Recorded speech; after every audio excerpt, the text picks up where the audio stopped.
प्रमुख प्रश्नांकडे जे विलंब केला जात आहे, याकडे पाहिलं जात नाहीये. हे प्रश्न जे आहे ते जाणीवपूर्वक सोडवले जात नाही का? असा प्रश्न आता शिक्षकांना पडायला लागलेला आहे आणि याकरिता विलंब कोण करत आहे? असा देखील प्रश्न आता शिक्षकांना, शिक्षक संघटनेच्या पदाधिकाऱ्यांना पडत चाललेला आहे. नेमकी कोणती कारणं आहे?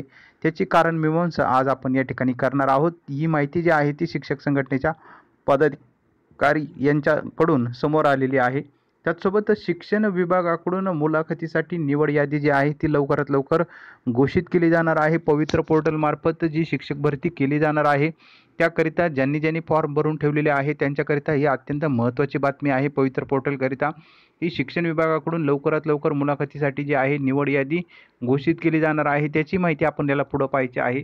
तर सर्वात प्रथम त्रुटीपूर्तता, अघोषित शाळा, प्रचलित धोरण यांची माहिती जी आहे ती थोडक्यात आपण बघणार आहोत. तर त्रुटीपूर्तताची जी माहिती आहे ती मुंबईला मंत्रालय स्तरावरती पोच झालेली आहे. सर्व शिक्षकांनी विभागनिहाय जी त्रुटीपूर्तता करण्याकरिता मंत्रालयातील अधिकारी यांनी झूम मीटिंग असेल, स्वतः नाशिक विभाग, औरंगाबाद विभाग, लातूर विभाग या ठिकाणी जाऊन जे शिक्षक विभागातील अधिकारी आहे मंत्रालयातील त्यांनी माहिती घेतलेली होती. विभागनिहाय सर्व तपासणी झालेली होती, सुनावणी झालेली होती आणि त्यानंतर त्रुटीपूर्ततेची माहिती जी आहे ती अधिकारी वर्गाने मंत्रालयात घेऊन गेलेले आहे आणि त्यावरती प्रक्रिया चालू आहे. त्यानंतर याविषयी काही दिवसांपूर्वीच खैरे सरांचं आंदोलन झालेलं होतं. त्यावेळेस सांगण्यात आलेलं होतं की त्रुटीपूर्ततांची यादी जी आहे ती 4 जुलै रोजीच घोषित केली जाईल. याचा अर्थ मंत्रालयातील कामकाज जे आहे त्रुटीपूर्ततेचं ते निश्चित पूर्ण म्हणजे शेवटच्या टप्प्यात आलेलं असावं आणि त्या याद्या कधीही घोषित केल्या जाऊ शकतात अशी परिस्थिती मंत्रालयातील आपल्याला पाहायला मिळत आहे. म्हणजे या ठिकाणी सर्व कामकाज जर पूर्ण आहे तरी देखील याद्या का घोषित केल्या जात नाही हे मात्र गुलदस्त्यात आहे आणि हा प्रश्न सर्व शिक्षकांना पडलेला आहे. प्राथमिक, माध्यमिक, उच्च माध्यमिक ज्या त्रुटीपूर्तता करणाऱ्या शाळा आहेत त्या सर्व शिक्षकांना हा प्रश्न पडला आहे. तर अधिकारी वर्गाने हे कामकाज पूर्ण केलेलं आहे, तर मग हे कामकाज पूर्ण झाल्यानंतर देखील हे प्रसिद्ध का केलं जात नाही? तर याचा अर्थ निश्चितच जे मंत्रिमंडळातील जे वरिष्ठ मंत्री महोदय आहे यांची काहीतरी चर्चा 100% झालेली असणार आहे आणि त्यामुळं या ज्या याद्या आहेत त्या याद्या अजूनही घोषित होऊ नाही राहिल्या. म्हणजे त्रुटीपूर्तता करणारा जो प्रश्न आहे हा त्रुटीपूर्तता करणारा प्रश्न निश्चित मंत्री महोदयांच्या हातामध्ये आलेला आहे. कारण प्रशासकीय कामकाज जवळपास त्रुटीपूर्तता शाळांचं पूर्ण झालेलं आहे अशी प्राथमिक माहिती अनेक शिक्षक आमदार, पदवीधर आमदार, स्वतः शिक्षण मंत्री यांनी सुद्धा सांगितलेलं होतं का 4 जुलैपर्यंत या याद्या घोषित केल्या जातील. म्हणजे हे कामकाज जे आहे ते जवळपास झालेलं असावं असा काया जो आहे तो बांधलेला जात आहे. म्हणजेच हे कामकाज जे आहे ते मंत्री महोदय जे आहे, वेगवेगळे मंत्री महोदय, आता यामध्ये आपण कोणाचा नामोल्लेख करू शकत नाहीये नेमकी कोणत्या मंत्र्यांमुळे हे कामकाज राहिलेलं आहे. परंतु यामध्ये निश्चित काही ठराविक मंत्री महोदय जे आहे यांची काहीतरी बाधा जी आहे ती आलेली असावी. आता नेमकी कोणती मंत्री महोदय आहे की ज्यांच्यामुळं हे त्रुटीपूर्ततेचं याद्या ज्या आहेत त्या अजून प्रसिद्ध होऊ शकलेलं नाहीये. कोणत्या पक्षाच्या आहे? कारण 3 पक्षाचं हे सरकार आहे. नेमकी कोणत्या पक्षाच्या मंत्री महोदयांनी या याद्या ज्या आहेत त्या अजून प्रसिद्ध होऊ दिलेल्या नाहीये. नेमकी काय धोरण आहे याच्या मागचं? मग त्यामध्ये अघोषित शाळा आणि त्रुटीपूर्तता एकत्रित घोषित करायच्या आहे का असं या मंत्री महोदयांना वाटतंय का?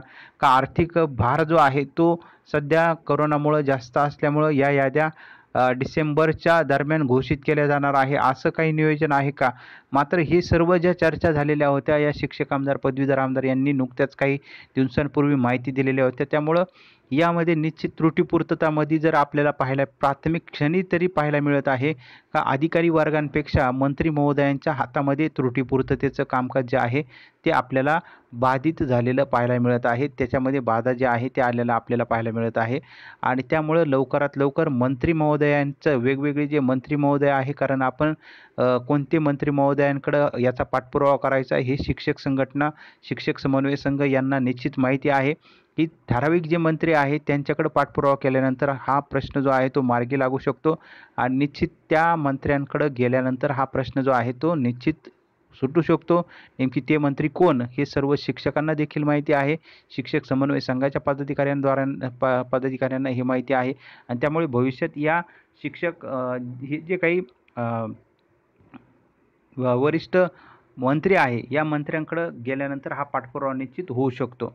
त्यानंतर दुसरा जो प्रश्न आहे अघोषितचा प्रश्न, तो अघोषितचा प्रश्न कोणामुळं प्रलंबित आहे, याची जर आपण कारणमीमांसा केली तर नुकतंच खैरे सरांचं जे आंदोलन झालेलं होतं त्यावेळेस स्वतः शिक्षण मंत्री प्राध्यापिका वर्षाताई गायकवाड यांनी सांगितलेलं होतं का 15 दिवसामध्ये या याद्या ज्या आहे त्या पूर्ण होऊन मंत्रालयात स्तरावरती त्या मागून घेतल्या जातील. आता त्यानंतर आयुक्त जे आहे शिक्षण आयुक्त यांनी देखील सांगितलेलं होतं की 30 जुलैपर्यंत या याद्या मंत्रालय स्तरावरती पाठवल्या जातील. याचा अर्थ 30 जुलैपर्यंत हे कामकाज जे आहे ते चालू असणार आहे. याचा अर्थ अघोषितच्या ज्या शाळा आहे या अघोषितच्या शाळांचं कामकाज अजून पूर्ण झालेलं नाही आहे. अधिकारी वर्ग जे आहे त्यांच्या हातामध्ये हे सर्व कामकाज आहे. त्याच्यामुळं अघोषितकरिता अधिकारी वर्ग जो आहे त्या अधिकारी वर्गाने लवकरात लवकर ही याद्या ज्या आहेत त्या लवकरात लवकर घोषित करून मंत्रालय स्तरावरती पाठवणं गरजेचं आहे. त्यामध्ये अधिकारी वर्गांकडून हे लवकरात लवकर काम होणं गरजेचं आहे. आयुक्त सर, संचालक सर या ठिकाणी ज्या याद्या आहे त्या याद्यांवरती कामकाज होऊन त्या याद्या लवकरात लवकर पाठवणं गरजेचं आहे. कारण नुकतंच सांगितलेलं होतं का मंत्रालय स्तरामधून देखील काही याद्या आलेल्या होत्या.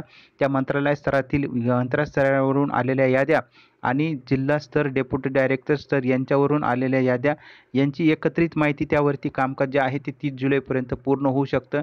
म्हणजेच अघोषित शाळा ज्या आहे त्या अघोषित शाळांकरिता अधिकारी वर्ग जो आहे त्या अधिकारी वर्गांकडे पाठपुरावा जो आहे तो अघोषित शाळांच्या शिक्षकांना करावा लागत आहे. आणि आपण बघितलं का अघोषित शाळेचे जे शिक्षक आहे ते 22 जुलैपासून आंदोलन करत आहे आणि 26 जुलैपासून परत आंदोलन जे आहे ते सुरू झालेलं आहे. असं आपल्याला काही ज्या शिक्षक संघटना आहे अघोषितच्या त्या अघोषितकरिता आयुक्त स्तरावरती पाठपुरावा करत असताना आपल्याला पाहायला मिळत आहे. त्यानंतर प्रचलित धोरणाचा जो प्रश्न आहे तो निश्चित मंत्री महोदयांच्या अखत्यारीतला प्रश्न आहे.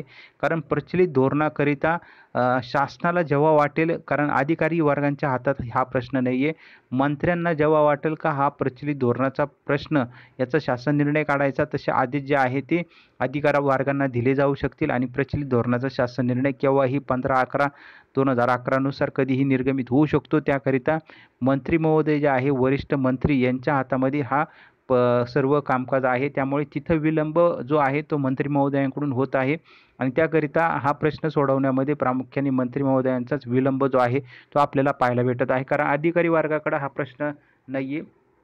त्याच्यामुळे मंत्र्यांकडून हा प्रश्न लवकरात लवकर मार्गी लावण्याकरिता तसा पाठपुरावा, तसं आंदोलन जे आहे ते भविष्यामध्ये छेडावा लागू शकतं. त्यानंतर शिक्षण विभागाकडून मुलाखतीसाठी ज्या आहे त्या लवकरात लवकर निवड याद्या ज्या आहे त्या पवित्र पोर्टलवरती घोषित करण्यात येणार आहे, अशी माहिती मंत्रालय स्तरावरून आणि त्याचसोबत वेगवेगळे शिक्षण विभागातील अधिकाऱ्यांकडून समोर येत आहे की लवकरच शिक्षक भरतीची जी प्रक्रिया आहे ती लवकरात लवकर सुरू होणार आहे. याद्या ज्या आहेत त्या लवकरात लवकर घोषित होणार आहे, अशी प्राथमिक माहिती समोर येत आहे.